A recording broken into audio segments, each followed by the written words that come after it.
Abra sua Bíblia comigo. Lucas capítulo 2.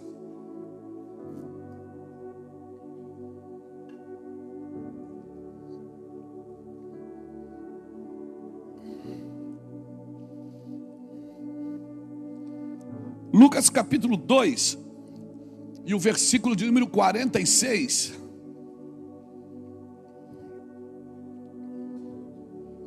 Glória a Deus. Lucas 2, 46 diz assim: 3 dias depois, acharam no templo assentado no meio dos doutores, ouvindo-os e interrogando-os. Pegou? É isso? E todos os que ouviam, muitos se admiravam da sua inteligência e das suas respostas.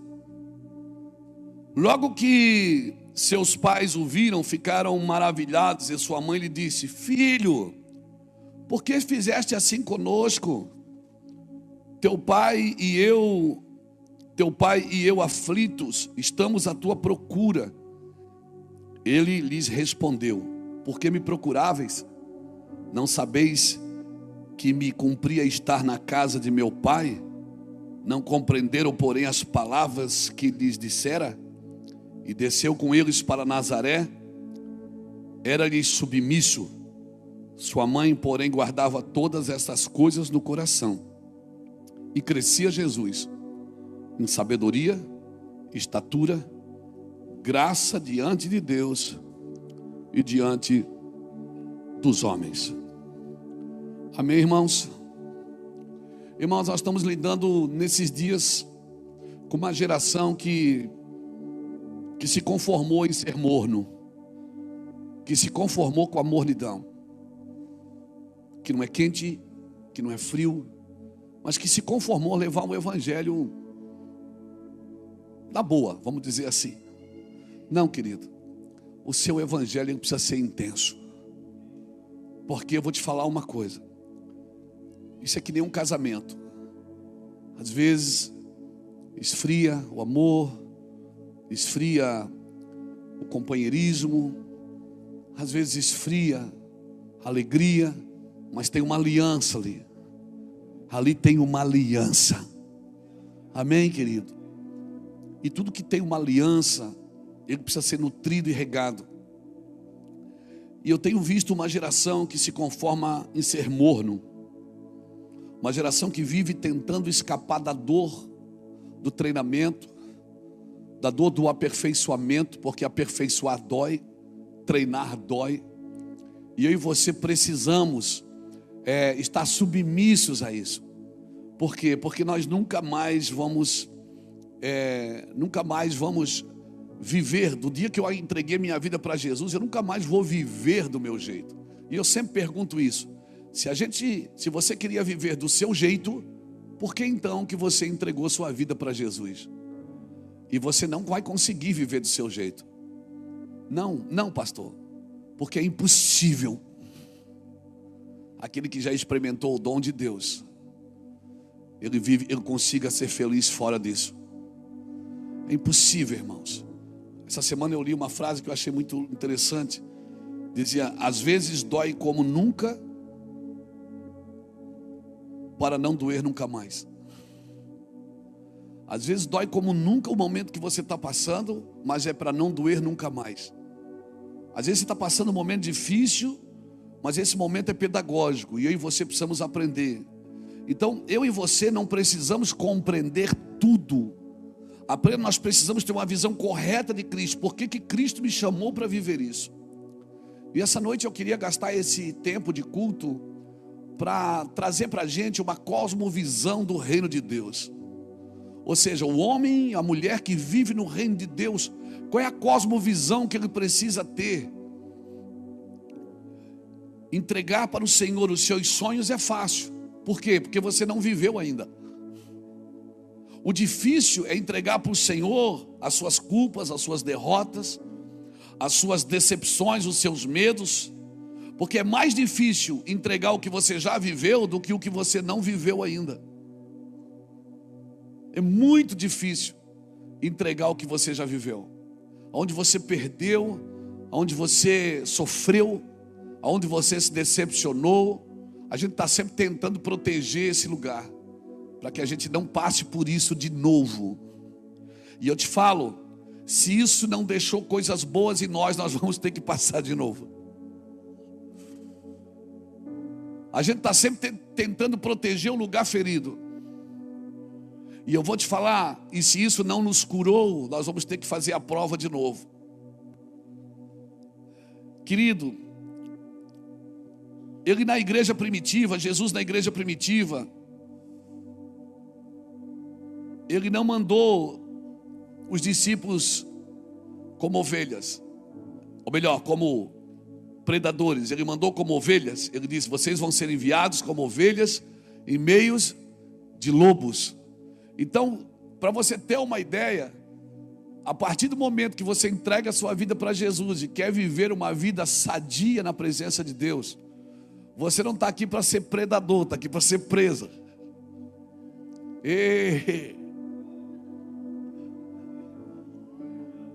É por isso que senta todo mundo junto no mesmo lugar. É por isso que é comunidade, é igreja.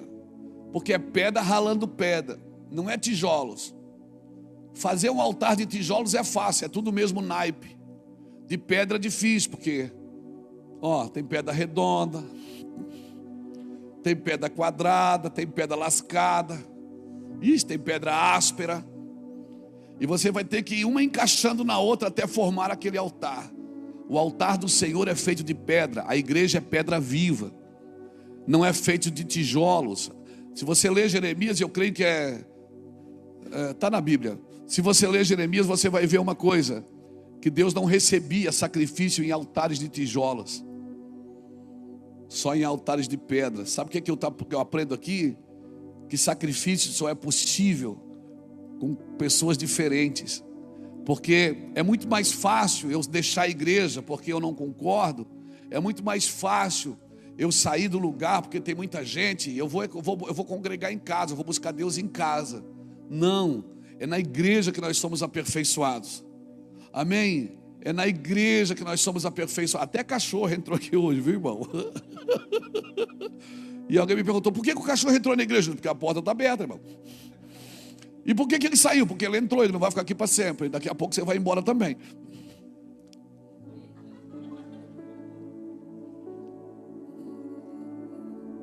Amém? Vai dar certo. Esses tapetes baratos que vocês compram. Glória a Deus. Então, na igreja que eu sou tratado, é na igreja que eu sou abençoado, é na igreja.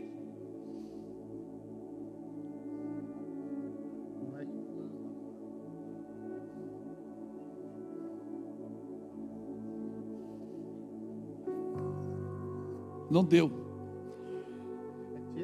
Não tira. Deixa aqui que eu quero cair umas 3 vezes aqui ainda.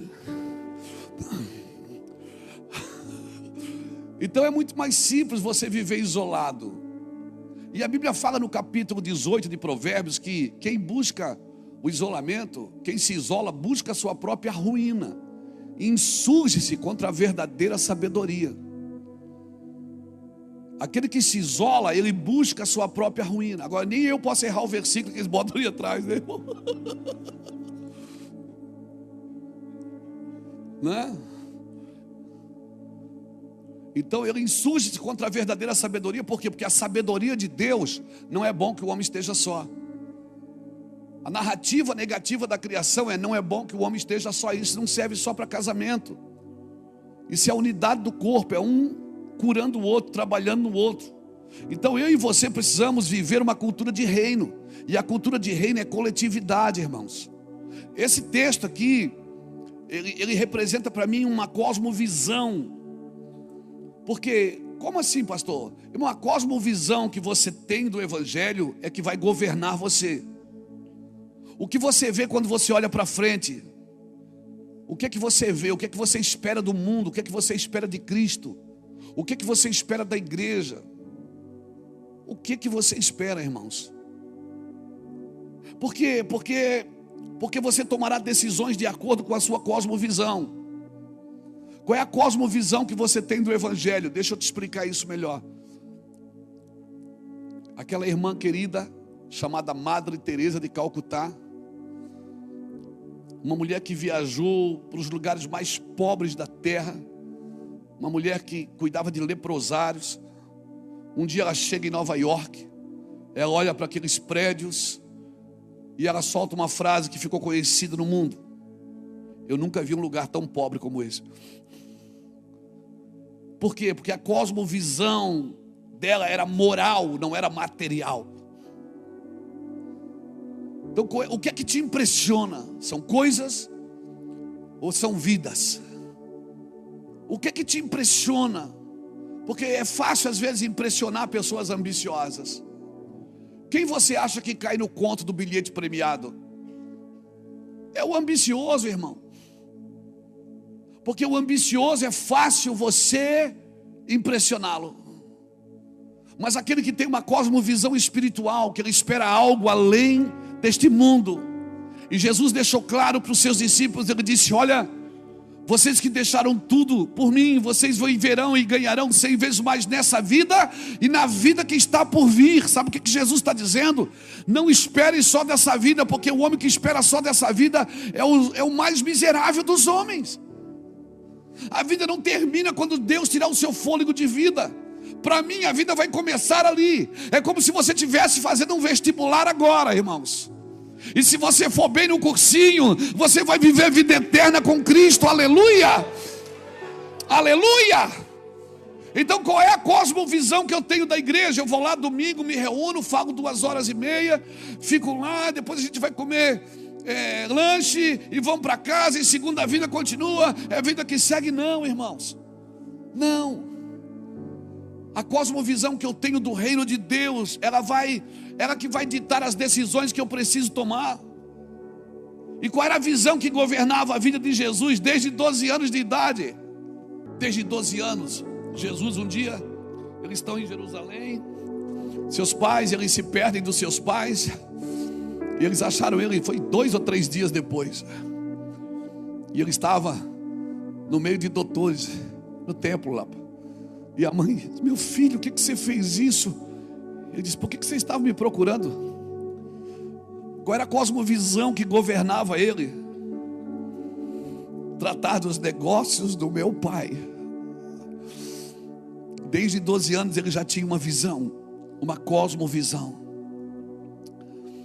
Eu estava tratando dos negócios do meu pai. José e Maria chegaram, ele se submete, a Bíblia diz que ele segue os pais e é submisso a eles. O que é que eu aprendo aqui? Ele tinha uma cosmovisão, mas ele sabia que ainda não era o tempo. Ele estava submisso a pai e mãe. Ele estava submisso aos seus líderes, à sua família. Ei, Deus tem algo com você, talvez ainda não é o tempo, mas já está escrito, meu irmão. Deus tem algo com você e talvez ainda não é o tempo, mas já está escrito. Se prepare, porque a qualquer momento você entra na água, o Espírito vem sobre você, ativa o que tem aí dentro, e tudo que tem aí dentro vem para fora, e você passa a andar numa velocidade que você nunca andou na sua vida.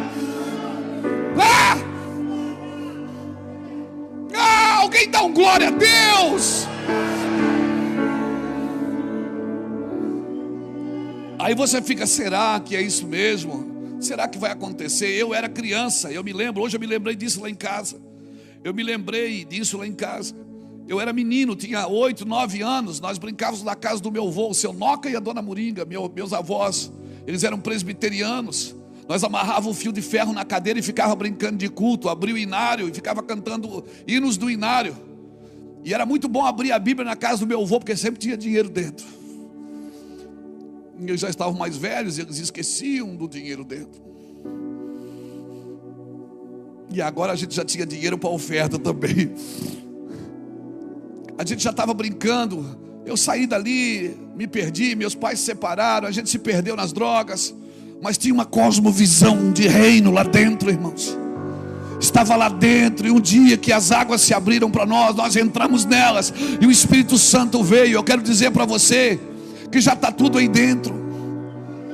Por favor, não é porque não está acontecendo agora. Jesus estava lá dando um show aos epicureus, dando um show de teologia, falando coisas inefáveis, fazendo perguntas, que aqueles homens ficaram: uau, esse menino só tem 12 anos. Mas quando o pai e a mãe chegam, a Bíblia diz que ele vai embora com o pai e a mãe se submete a eles. Estava dizendo: eu sei o que vai acontecer, ainda não é o tempo. Um dia ele sai, entra no Jordão, o Espírito vem sobre ele e agora a palavra muda. Ele diz: não ouve mais ali, ouve aqui. Não está mais lá no templo. Agora esse é meu filho amado. A palavra está com ele agora, ouve ele. Ei, se prepare. Não é porque não está acontecendo agora, não desista, porque não está acontecendo. Ei, a realidade é o que está dentro de você, não é o que está fora de você. E você nunca vai viver nada aqui fora sem viver aqui dentro primeiro. Você tem que acreditar no que você carrega, para depois você desfrutar o que você vai viver. Dá glória a Deus aí. Aleluia. Aleluia. Irmão, eu sempre acreditei. Quando nós voltamos para Jesus com 28 anos, hoje eu tenho 57, faz 29 anos. Eu sempre acreditei. Eu acreditei quando era só uma bicicleta. Eu acreditei quando eu entrava, tinha que entrar pela catraca do ônibus, pedir para o cara deixar eu descer por trás, que eu não tinha dinheiro. Eu acreditei. Não estava acontecendo nada aqui fora, mas a cosmovisão estava aqui dentro. Porque a cosmovisão que você tem do reino de Deus, você vai tomar decisões por ela. Se você desistir agora, você vai tomar decisão por ela. Está aí dentro. Cutuca alguém que está do seu lado e diga: está aí dentro.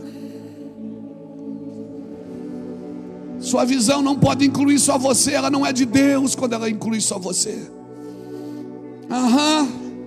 Mudou aqui o tempo. Havendo despressurização, máscaras cairão ao seu lado. Aleluia. Aleluia. Mudou aqui. Mudou aqui. O ambiente é profético. Deus trouxe você aqui. Deus trouxe você aqui para ouvir isso.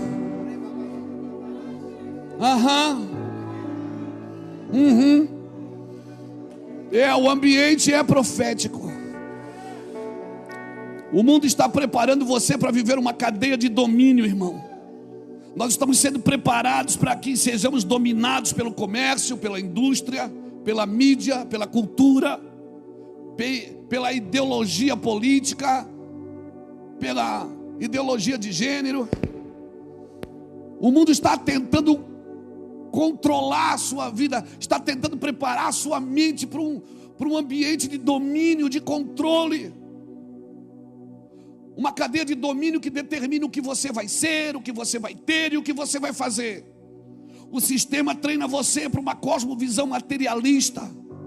Ou seja, você precisa ter aquilo. O sistema vem treinando as pessoas para ter uma cosmovisão materialista. Quando eu tiver aquilo eu vou ser feliz. Você vai ver, você vai chegar ali e você vai ver que felicidade não é aquilo. Eu vou falar para você, eu já estive em mais de 50 nações pregando o Evangelho. Eu já preguei em ambientes para mais de 100 mil pessoas. E tudo que eu queria no começo, quando eu e a Iraci nos convertemos, era eu queria ser um pregador. Vou pregar no ginásio, vou pregar no estádio, vou pregar nas nações. Nós já viajamos o mundo, irmãos, pregando o Evangelho. Já vimos auditórios hindus, muçulmanos, idólatras. Mas não tem lugar ainda mais precioso de se estar sozinho com Ele. O lugar mais precioso de se estar é sendo ministrado por Ele. Porque pessoas podem te aplaudir, podem te reconhecer, mas nunca te darão o que só Ele pode te dar. O que só Ele pode te dar, o que só Ele pode te dar.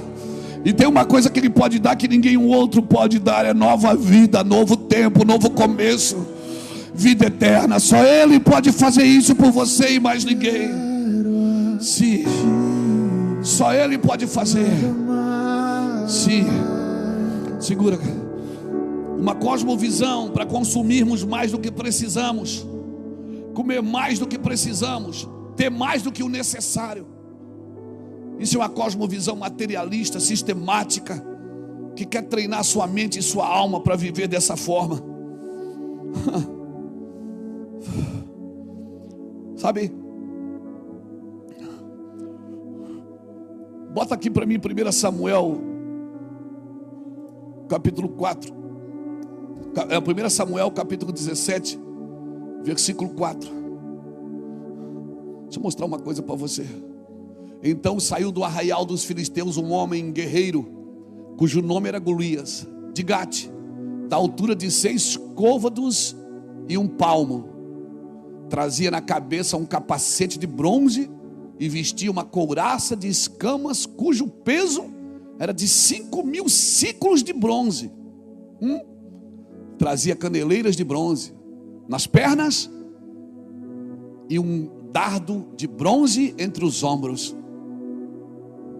Hastes na sua lança era como o eixo do tecelão, e a ponta da sua lança de 600 ciclos de ferro. Adiante deles ia o escudeiro. Por que está tudo escrito isso aí? O capacete dele era assim, a espada dele era assim. Meu Deus, as ombreiras, a couraça. Meu Deus, você viu o tamanho dele? Por que a Bíblia declara tudo isso? Porque alguém viu e fez questão de anotar. E todo mundo olhava para aquele homem e só via isso. Bronze para todo lado, altura, expansão, quiomão. Ninguém vai vencer esse cara. Aí chega um menino de fora e consegue ver o que ninguém consegue ver. Versículo 7, bota aqui para mim o versículo 7. Ou melhor, o versículo 26, perdão. Coloca o versículo 26 aqui para mim. Versículo 26, não é o capítulo 26. Capítulo 17, o versículo 26. Então falou Davi aos homens que estavam consigo, dizendo: que farão aquele homem que ferir a este filisteu e tirar a afronta de sobre Israel?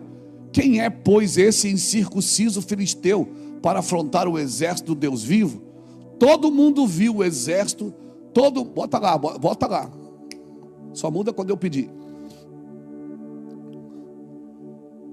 Todo mundo viu a couraça, viu o escudo, viu o capacete, viu a espada. Mas o Davi viu o que ninguém viu, que ele era incircunciso. Davi disse: ele não tem pai. Do que adianta ter tudo aquilo para mostrar e não ter paternidade? Quem é esse incircunciso? Davi viu que ele era incircunciso. Sabe como chama isso? É você ver o que ninguém vê. Você está assustado porque está vendo coisa que todo mundo está vendo. Mas você tem que ir além, você tem que ver o que ninguém vê.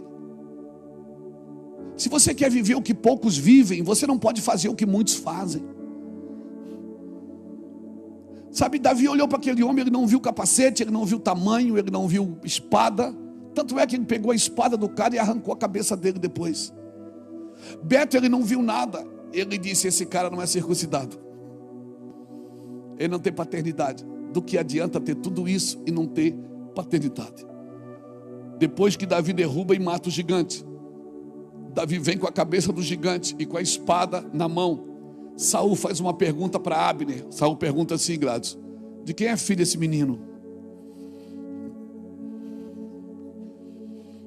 Ou seja, não tinha nada para mostrar. O menino chegou lá de estilingue, de havaiana, de conga. Quem já usou conga aqui sabe que é horrível. Você ia para a escola de conga, aquele negócio esquentava, irmão, na frente, derretia os dedos da gente.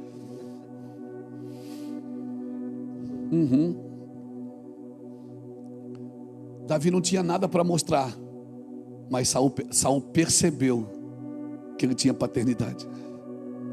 Sabe o que é cosmovisão? É você saber quem você é aqui dentro. Cosmovisão é você saber que você é crente em Jesus Cristo. Mas eu não tenho um carro, mas você não precisa ter agora. Talvez não é o momento de você ter. Ah, mas eu não tenho nada, não apareço. Mas o diabo sabe quem você é. Ele sabe quem você é. Porque quando você abre a boca ou estende a mão, o ambiente muda. E sabe por que o ambiente muda? Por causa da cosmovisão, daquilo que você carrega. E você entende que aquilo que Deus te deu não tem a ver só com você, tem a ver com o propósito de Deus. Irmãos, do que adianta ter escudo, ter espada, ter... que adianta? Do que adianta ter Ferrari e não ter vida? Do que adianta o homem ganhar o mundo inteiro e perder a sua alma? Do que adianta? Aleluia. Quando começou a pandemia, eu estava lendo uma reportagem da filha do dono do Banco Safra, que morreu na pandemia. O dono do banco morreu na pandemia. Ela escreveu assim no seu Twitter: tudo que meu pai queria era respirar, e todo o dinheiro que nós temos não pôde comprar o ar para o meu pai. Eu olhei para aquela mensagem ali no Twitter e pensei: Deus, só o Senhor é o dono da vida. Sabe, irmãos, do que adianta o homem ganhar o mundo inteiro e perder a sua alma? Uma vida semelhante à de Cristo. Irmãos, uma vida sem sofrimento não tem nenhuma semelhança com Cristo. Uma vida sem passar poucas e boas não tem nenhuma semelhança com Cristo. Cristo não prometeu vida boa para ninguém. Ele só disse: eu estarei com você todos os dias. E você pode estar passando no vale da sombra da morte, mas se Ele prometeu que Ele está com você todos os dias, pode olhar para o lado ou pode olhar para cima. É melhor olhar para baixo. Não, é melhor olhar para cima, porque abaixo de você não tem nada, mas acima tem. Olha para cima e você vai ver, porque isso Ele prometeu. Eu vou estar lá, Luiz. Depois, irmão, de superar o sofrimento, o seu coração vai estar cheio de compaixão, o seu coração vai estar quebrantado. Por isso, quando a pessoa começa a passar dias difíceis, ela perde a visão, ela perde a noção, porque ela não sabe o que fazer. Puxa, eu vivi até aqui, ganhei dinheiro, fui abençoado, e agora? Vou morrer assim? Não, bebê, você não vai morrer. Fica tranquilo, descansa, descansa, guarde seu coração, porque quem está vivo nunca morrerá. Agora você precisa ter uma cosmovisão do que é vida, do que é vida eterna. Senão a sua vida vai se prender somente em alguns anos. A Bíblia diz que a vida do homem é de 60 a 70. Alguns por sua robustez chegam a 80. O que passar disso é canseiro e enfado. Então esse é o limite. Mas a Bíblia diz que na sua velhice ainda darão frutos e serão viçosos e florescentes. Amém, irmãos? Agora a sua vida não termina quando Deus tira o fôlego de vida. Se você tem uma cosmovisão de continuidade, amém? O que o sofrimento me ajuda? Ele me ajuda a ficar melhor. Eu fico mais doce, doce como mel. Eu fico mais doce. Seu coração vai estar mais cheio de compaixão. Seu nível de perdão aumentará. Você não vai ser mais comido vivo pela culpa. Amém? Você não vai mais ser comido vivo pela culpa, porque a culpa vai bater. Amém? Mas a couraça de justiça do Senhor vai te cercar e te guardar. Irmãos, guarde isso no seu coração. Talvez você não acredite dessa forma. Talvez você tenha outra forma de crer, e eu respeito, mas não concordo. O que aconteceu me tornou no que eu sou.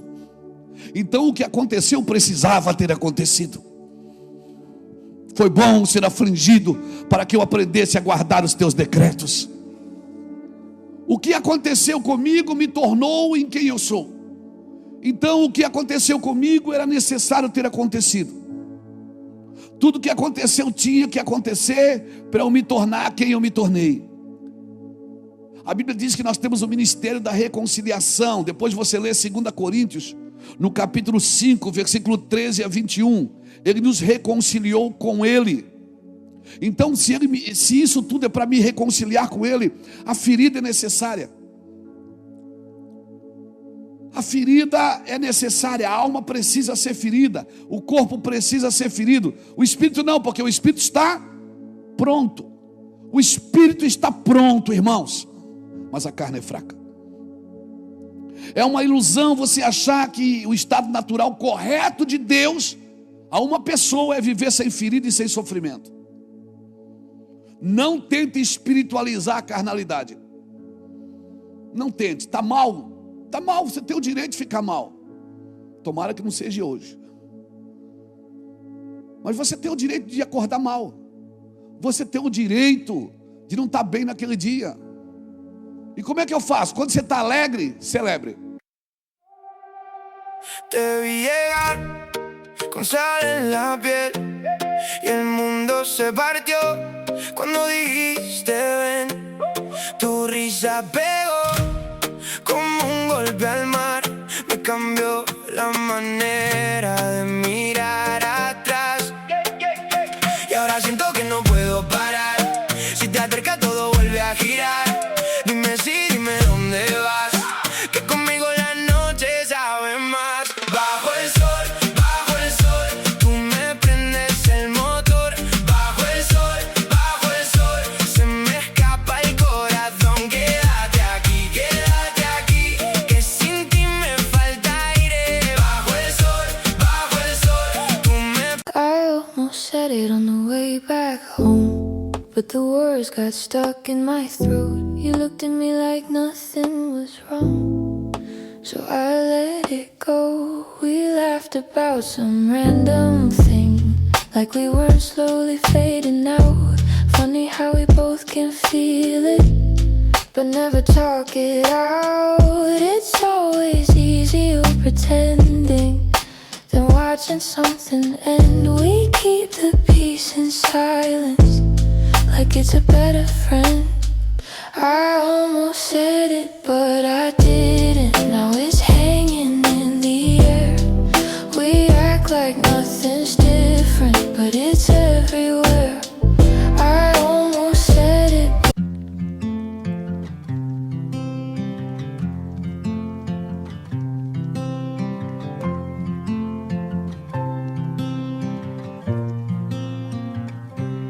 They said I'd break in heavy weather, bend too far and lose my shape. Carried storms I couldn't measure, wore the damage on my face. Tried to hide the cracks and fractures, like they made me less than whole.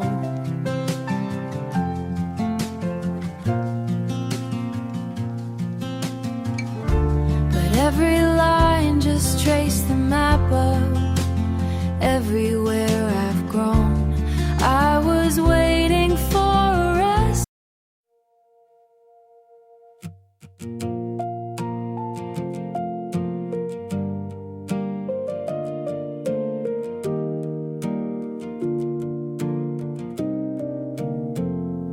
We stopped finishing our sentences, left them hanging in the air.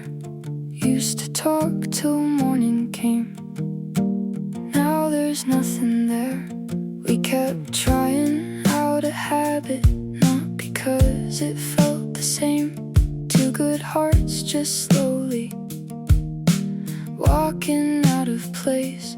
No explosions, no blame to assign, just a quiet change over time.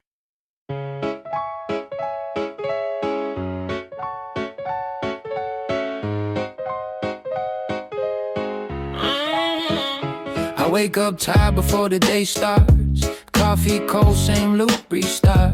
Everybody moving like they got a map. I'm just trying not to collapse. Notifications feel like pressure, even silence got weight now. Smiling just to look better while I'm falling through the crowd. They say you're doing fine, just keep it up, but they don't see what it costs. If this is what it takes to win, I think I'm already lost. I got a burnout halo, glowing under broken sleep.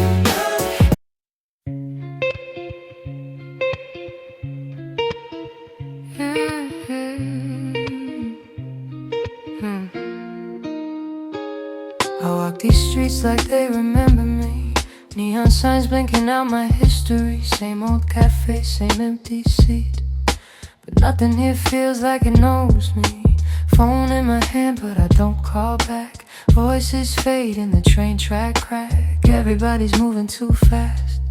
I'm stuck in a place I can't outlast it.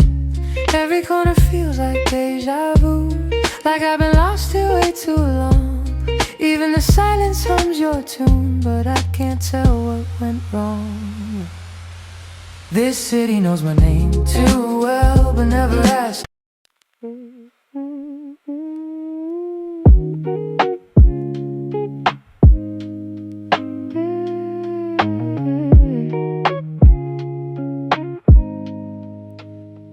I was broke with a dream in the ballroom. Now I'm paid, but I barely got space to move. Numbers climbing like they got a life of their own. Funny how it feels quieter when you're known. Used to pray for a check just to pay my dues. Now I'm checking my soul, got less to lose. Every dollar got a story I can't erase. Every win got a shadow I gotta face. I bought time, but I sold my nights. Chased the glow, now I miss the light. What's the worth if I lose my name in the balance sheet again? What's the cost? You want a house with quiet mornings. I want airports and open skies. We talk like we're still alive, but I see it drifting in your eyes. Same love, different direction. Same truth, different design. We hold on out of connection, but we're not on the same line. Nobody's wrong, nobody's lying. Just two hearts not syncing right. We'll have to cover the timing of saying goodbye tonight. We're going in different directions. Your sunrise is while I'm still awake. Different clocks, same ache. I trace your name on a fogged up screen, like it might close the space between. Late night calls with a fragile line. Your laugh arrives just out of time. We talk like we're in the same room still. Even silence feels too real. Every mile says not enough, but my heart don't count like that. Love flies farther than the miles, through the dark, across the time. Every second draws the line. Back to you, back to you. Even worlds we can't align. I post a pic like I'm alright. Perfect light, perfect fake smile, but my room still feels too quiet. When the screen goes black at night, people say I look so fine, like they know what's on my mind. Double tap, don't read between lines. It's just noise to pass the time. I laugh in stories, not in real life. Feels easier to pretend. If I disappear for a while, would anybody even notice then? I got an offline smile that nobody sees but me. Online I look so alive, but that's not who I really be. I'm scrolling. You still ask me how I slept last night. Still leave tea by the counter light, but something in your voice feels far, even when you're standing right by. We talk about the weather first, like we forgot how hearts converse. Every word is soft and careful, like we're scared to make it worse. No fight, no storm, no breaking glass, just silence growing thick so fast. Two people learning how to stay while slowly drifting away. We're quietly falling apart. No thunder, no visible scars, just love turning into habit. And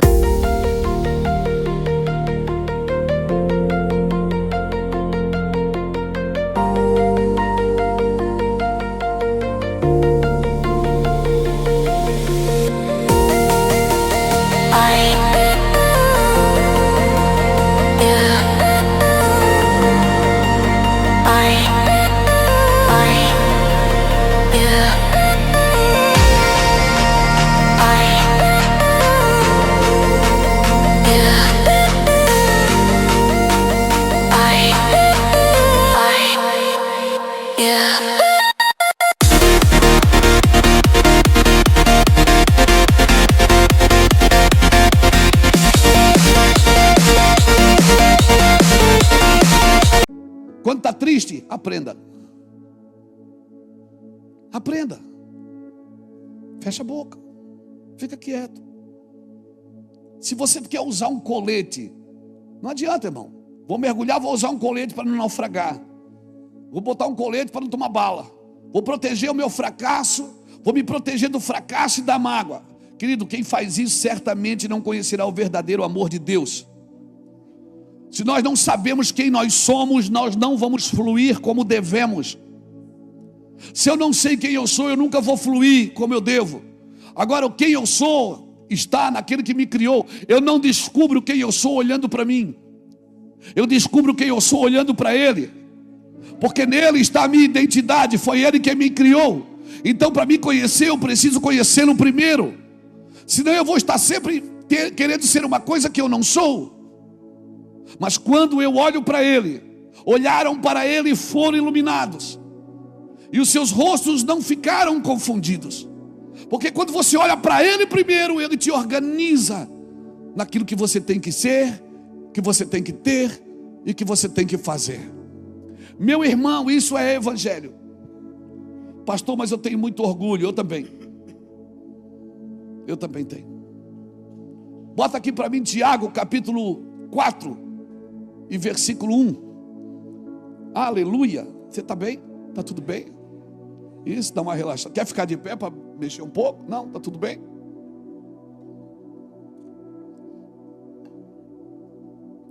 Tiago 4:1 diz assim: de onde procedem as guerras e contendas que há entre vós?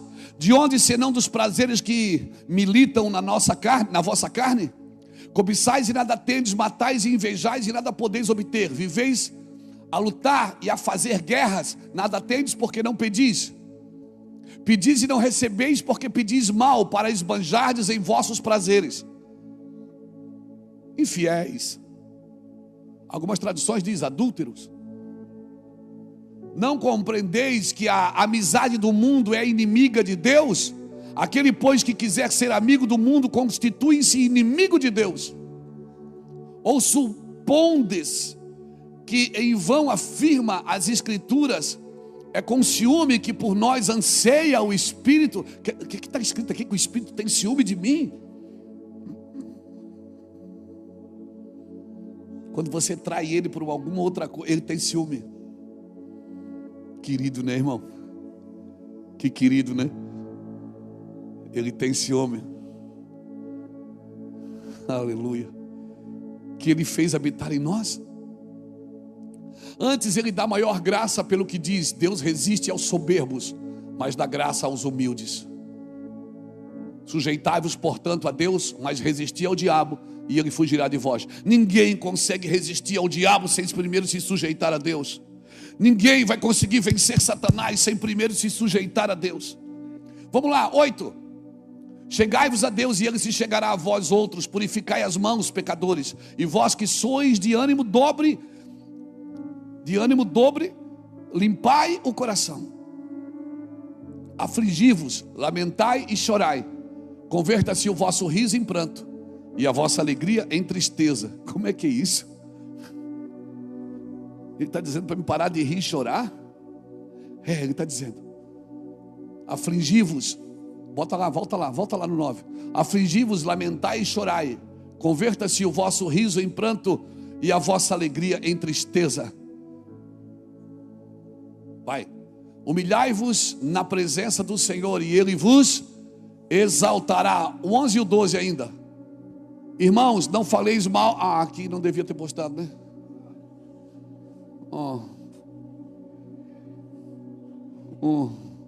Irmãos, não faleis mal um dos outros. Aquele que fala mal do irmão ou julga seu irmão, fala mal da lei e julga a lei. Ora, se julgas a lei, não és observador da lei, mas és juiz. E há um só legislador e juiz, aquele que pode salvar e fazer perecer. Tu, porém, quem és que julgas o teu próximo?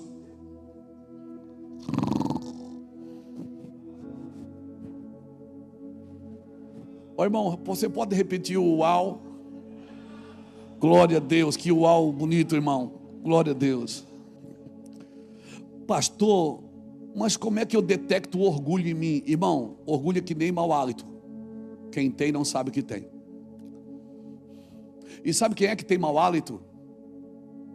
Quem não tem amigo para olhar para ele e dizer: cara, vai escovar o dente. Quer uma balinha? Porque se você tem amigo, você não tem mau hálito. E quem é que tem orgulho? Quem não tem amigo. Porque se tem amigo, o amigo confronta. Eu disse: cara, para, isso aí é orgulho. É orgulho. Como é que eu detecto o orgulho que vive em mim? Primeiro, quer notar? Quando você melhorou sua performance, mas não a sua busca. Você ficou bom em tudo que você faz para Deus. Paulo disse que deixava tudo para ganhar a Cristo. Paulo já fazia tudo para Deus. Ele disse que eu deixo tudo por causa de Cristo. Filipenses 3, 7 e 8. E ele chama o resto de refúgio. Então, quando você buscar o Senhor, não busque e não pergunte até quando. Busque até nada mais importar para você do que a Cristo. Quando é que eu sei que a minha busca está dando resultado? Quando eu buscar até nada mais se importar, até ele ser prioridade. Isso não vai me tornar, como chama? Uma pessoa assim que é fanático? Não, pode ficar tranquilo. A religião te torna fanática, o amor de Deus não. Amém? Você está melhorando sua performance e sua busca, e não a sua busca. Você está quebrando recordes toda semana de jejum, de oração, de ir no monte. Cara, você ficou bom pra caramba. Mas a sua busca por Cristo, por amor a Cristo, ela não alterou em nada. O que alterou foi a sua performance, o seu serviço. Seu coração está orgulhoso porque melhorou a sua performance, mas o seu coração não tem a mesma paixão por Cristo. Deus não quer que eu busque, Ele quer que eu queira buscar. Eu tenho que querer Ele. Não é só ir, é ir porque eu quero. Amém? Buscar com paixão, sem distração, com paixão sobrenatural. E o pior, irmão, práticas espirituais podem produzir arrogância. As pessoas evangélicas, pseudos evangélicas que eu conheço, que são mais arrogantes, são aqueles que têm mais práticas espirituais. Depois você lê, eu não vou ler porque tem 23 versículos, mas depois você lê Colossenses capítulo 2 inteiro, estuda na sua casa o capítulo 2, dever de casa para domingo. Colossenses capítulo 2, estude na sua casa. Você vai ver ali o cuidado que eu preciso ter, cuidado com o que vos ensina. Paulo está ensinando em Colossenses, ele está dizendo: não use sacrifício da carne para gerar espiritualidade. Carne não se sacrifica, se mata. Então não adianta você sacrificar a carne para gerar espiritualidade. Não adianta. Se a santidade que nós alcançamos é só fruto do nosso esforço e da nossa performance, isso não é santidade, é orgulho religioso. Amém, irmãos? Amém, irmãos? Porque certas práticas espirituais produzem mais arrogância e soberba do que a espiritualidade. E se você ler, você vai ver Paulo dizendo que muitos em Colossos praticavam esses princípios carnais e filosóficos, usando o quê? Usando ideologias que não produzem espiritualidade. Então, quando cresce a minha performance, mas não a minha busca por Cristo, certamente isso vai gerar um orgulho dentro de mim. Segunda coisa, quando você não entende que tudo que precisa de arrependimento é pecado. Irmão, tudo que precisa de arrependimento é pecado. Lembra quando ele fala em Apocalipse capítulo 2, ele fala para a igreja de Éfeso, o que é que ele diz para a igreja de Éfeso? Tenho, porém, contra ti que deixaste o teu primeiro amor. O que é que ele diz? Volta e te arrepende. Então amor, falta de amor também é pecado.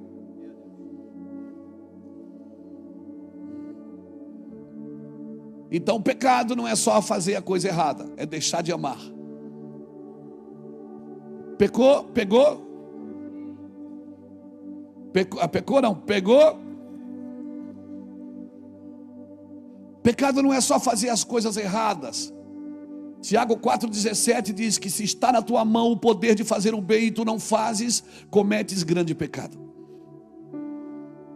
A falta de amor pelo próximo também é pecado. Deixar de tornar importante aquilo que é importante é pecado. E se eu empurrar meu cristianismo com a barriga, é porque ele tem pouca importância. Se eu não tenho mais a intensidade, aquela vontade louca, aquela paixão que me gera lágrimas, se eu não tenho mais isso, irmãos, certamente eu preciso me refazer no Senhor. Se eu botei o meu cristianismo no piloto automático, eu preciso me refazer no Senhor. Às vezes é muito perigoso o seu trabalho para o Senhor se tornar mais importante do que o próprio Senhor na sua vida. Eu estou no ministério e eu sei o que eu estou te dizendo. Às vezes eu tenho que parar o trabalho para voltar para o Senhor. Mas eu trabalho para o Senhor, mas eu tenho que parar o trabalho para o Senhor, para voltar para o Senhor. Por quê? Porque o trabalho se tornou mais importante do que o próprio Senhor do trabalho. Você está me entendendo? Aleluia. Terceiro, quando você não entende que o propósito da redenção é adoração. Ninguém, a redenção, a graça, Jesus te salvou, você não precisou fazer nada. Mas existe um lugar de redenção para você viver nele. E essa redenção vai trazer em você restituição de coisas que você deixou pelo caminho, que nós vamos deixando pelo caminho. Irmão, o propósito da redenção é adoração. Êxodo capítulo 4, quando ele manda Moisés e Arão ir falar com o faraó, ele disse: deixa meu povo ir para que me sirva e me adore no deserto. Ou seja, o propósito da redenção é adoração. O anseio do coração de Deus era sempre estar sendo adorado. Não que ele precise, mas eu preciso por causa da minha redenção. Enquanto mais eu adoro, mais redimido eu me torno, mais longe do pecado eu me torno. Eu estou falando de adoração. Amém, irmãos? Alguém perguntou assim na internet: por que eu já fui na igreja de vocês, por que vocês ficam pulando? Eu disse: porque a gente não sabe voar. Se a gente soubesse voar, a gente voava e não pulava. Mas não sei para que ficar pulando na hora da... porque a gente queria voar, queria pegar. Mas não é exagero? É exagero. Eu amo o exagero. É, pastor? É. Eu vou te falar, o problema da igreja não é o exagero, é o controle. O problema da igreja não está nos exageros. Deixa o menino rodar. O problema é o controle.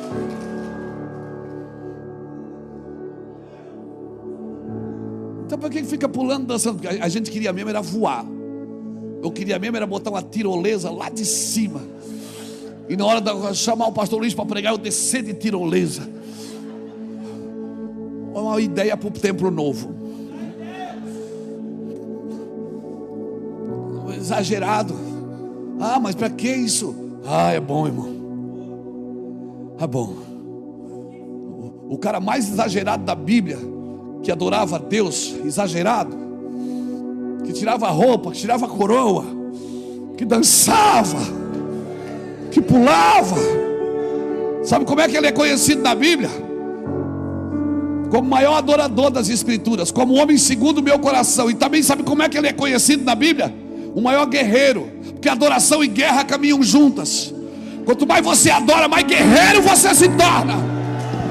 Aleluia, alguém está me entendendo aqui? Então pula, dança, irmão, corre, fica à vontade. Aleluia, aleluia. Você está muito sóbrio.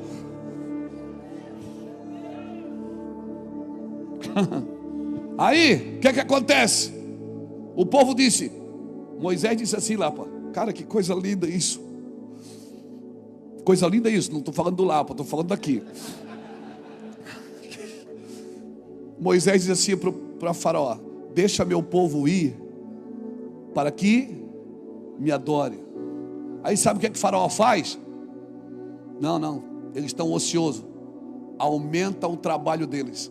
Sabe quem é que aumenta o teu trabalho para você não adorar?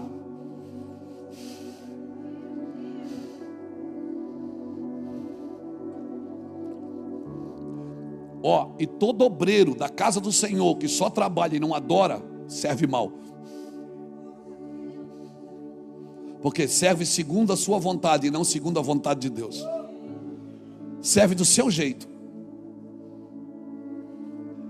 Ninguém dá glória a Deus para o pastor Luiz. Dá glória a Deus aí para Jesus. Deus está falando com você.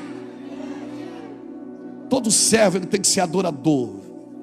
Se não der tempo para fazer, a gente faz amanhã. Mas por favor, não saia do altar. A Maria sempre escolhe a melhor parte, irmão. O trabalho da Marta é importante, mas a Maria sempre, ninguém tira ela dali. Não tire ela dali, deixa ela ali. Mas tem que fazer a obra.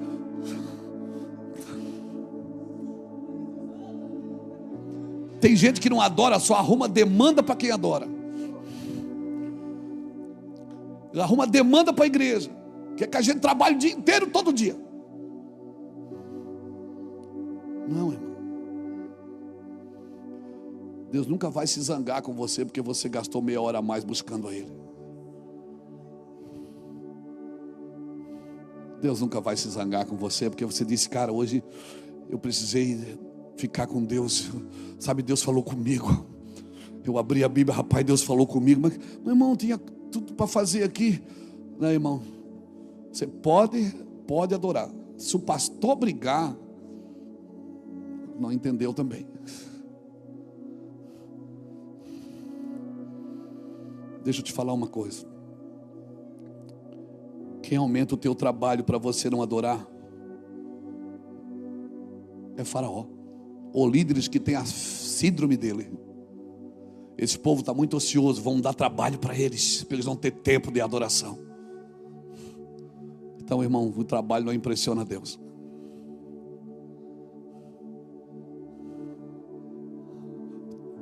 Estou adorando. Mas está cheio de coisa para fazer. Faça você.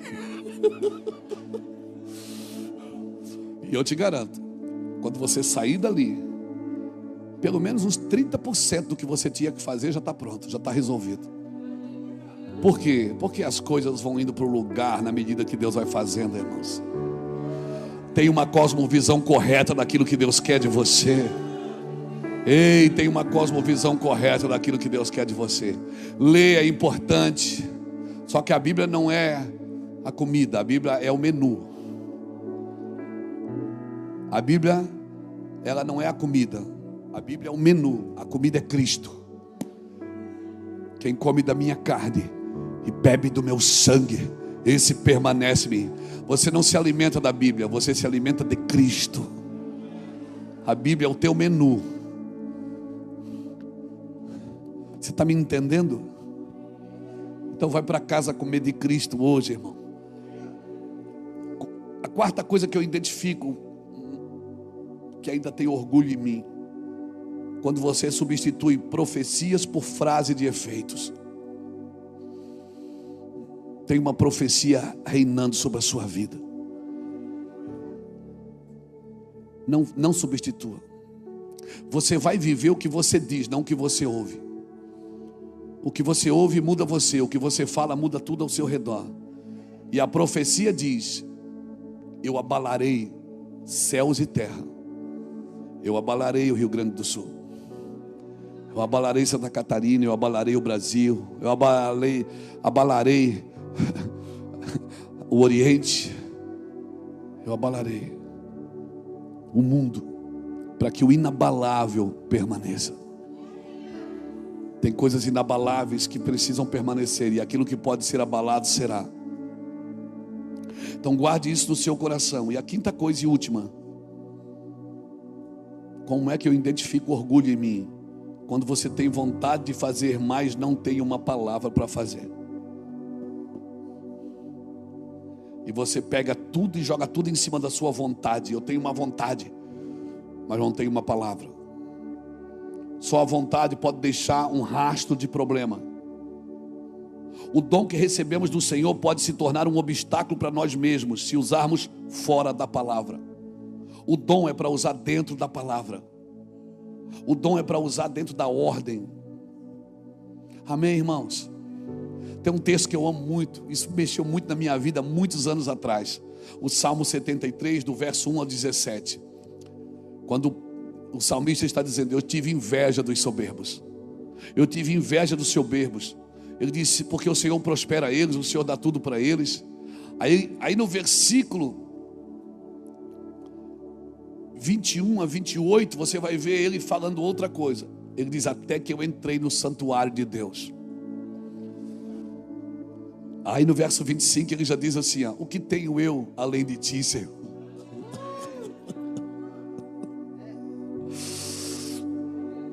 E não há na terra quem eu deseje mais do que tu. Aquele homem que estava com inveja do outro, Gladys, ele falou assim: até que eu entrei no santuário, ou seja, até que ele foi adorar. Quando ele adorou, ele disse: cara, eu estou invejando coisa nada a ver. O pastor já viveu isso? Já. Eu já quis ser o maior pregador do Brasil. Eu já quis ter a maior igreja do estado. Eu já quis ser o cara mais famoso do evangelho. É, pastor? Fui, eu quis. Faz tempo, mas eu quis. E graças a Deus que eu tenho amigos que falavam para mim que eu estava com mau hálito. Graças a Deus que eu tinha amigos que, de verdade, que diziam: você está com mau hálito. E eu queria bater neles, mas eles me deram uma balinha chamada misericórdia. E eu fui buscar Deus, e Deus disse: para que você quer ser grande? Para quê? Não está bom assim? Eu digo: está lindo, Jesus. Ele disse: Luiz, quem quiser ser o maior, seja como o menor. Faz anos isso, irmãos. Eu também quis ser, até que eu entrei no santuário. E quando eu entrei no santuário,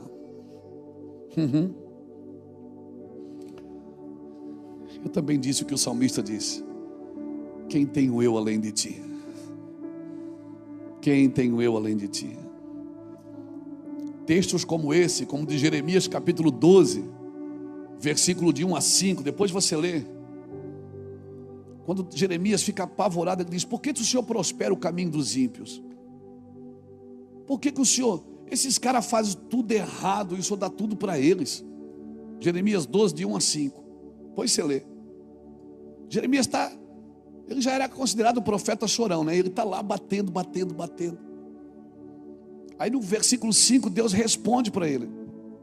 Deus diz assim: se tu te fadigas correndo com os homens que vão a pé, como tu vais competir com os cavalos? Se tropeças em terra segura, como andarás nas florestas do Jordão? Jeremias está reclamando, dizendo: por que o Senhor prospera o ímpio? Por que dá tudo certo? Aquele cara faz tudo errado e dá tudo certo para ele. Por quê? Aí o Senhor responde para ele no verso 5: se te fadigas correndo com os homens que vão a pé, como poderás competir com os que vão a cavalo? Ou seja, se nessa velocidade você já cansou, sabe qual é o nosso problema? É que a gente se compara. E quem compara, compete. E essa não é a cosmovisão do reino. Porque você não precisa se comparar com ninguém. Ele te amou. E no meio de 7 bilhões que permeiam a face da terra, Ele amou você. Ele te deu um DNA que só você tem. A impressão digital do seu dedo é só você quem tem. Ninguém mais tem. Ela é sua, é exclusiva. E não importa quantas milhões de pessoas permeiam a face da terra, você é exclusividade, propriedade exclusiva. Ninguém estaciona aí se ele não deixar. Aleluia.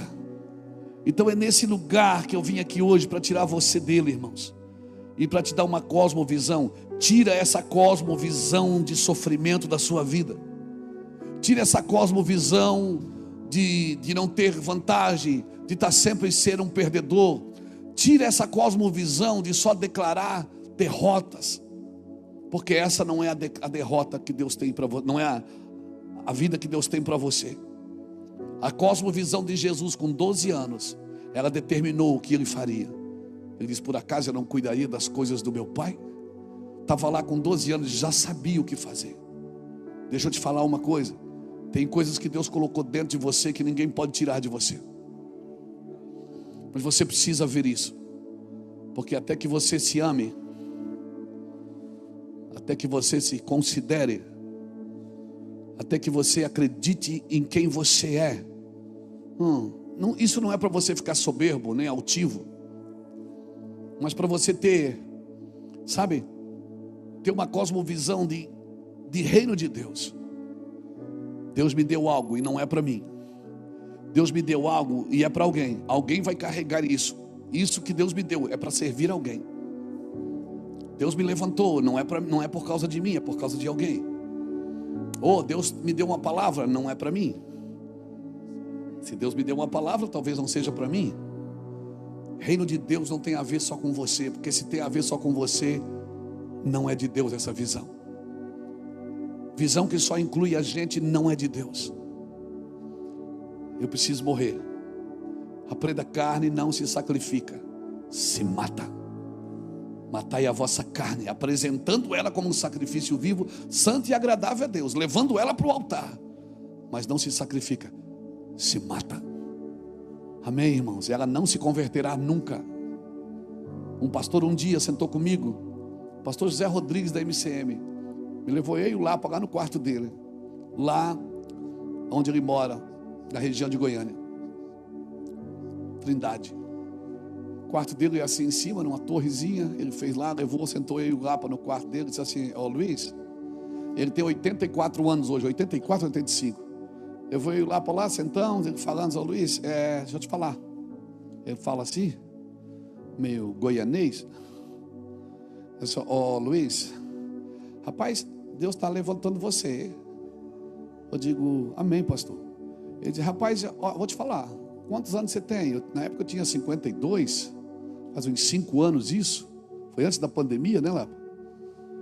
Ele disse assim: Luiz, você vai ser muito tentado, viu? Você queria botar a mão na minha cabeça e dizer: receba o poder. Eu já ia cair na unção. Se Deus não me derruba, eu me jogo.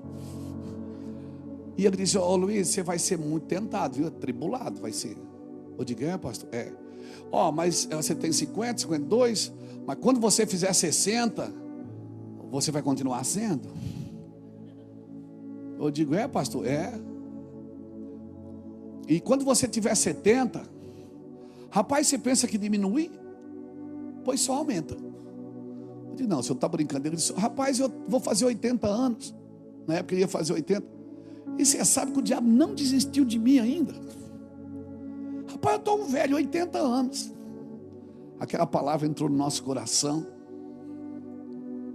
Deixa eu te falar uma coisa, irmãos. O diabo nunca vai desistir de você. E dá glória mesmo. Porque significa que você é um tomahawk, uma arma perigosa na mão de Deus. O diabo nunca vai desistir de você. E ele não vai trabalhar para você fazer a vontade dele, ele vai trabalhar para você fazer a sua vontade. Irmãos, tenha uma cosmovisão de reino coletiva. Pense no que Deus te colocou, aonde Ele te colocou e por que Ele te colocou. Isso não tem a ver com você. Isso tem a ver com o plano eterno de Deus, tem a ver com as próximas gerações. Deus vai te dar por causa da tua geração, que precisa ouvir o que você tem, precisa ver quem você é. Amém? Amém? Quero deixar essa palavra, muda esse conceito de sofrimento, de miséria. Muda. Tem gente que tem cara de prejuízo, irmão. O cara olha para o cara, ele tem cara de derrota, de prejuízo. Por quê? Por quê? Porque ele se faz de coitado. Ele tem cara de prejuízo, ele já entra no negócio para perder. Tudo que ele vai fazer, ele se derrota mesmo. Ele está sempre esperando uma tragédia. Ele vai viajar, ele espera que o avião caia. Ele vai viajar, ele espera bater o carro. Por quê? Porque já aconteceu tragédias com ele. Ele está sempre esperando uma nova. Mas nessa noite, se ouvires a voz do Senhor teu Deus, Eu quero declarar sobre a sua vida, meu querido, que Deus vai mudar os seus pensamentos. Eu sei os pensamentos que eu tenho para você, para te dar uma esperança e um futuro. Não tenha medo, não tenha medo, não tenha medo. Amém? O que você já viveu é que você tem que entregar para o Senhor.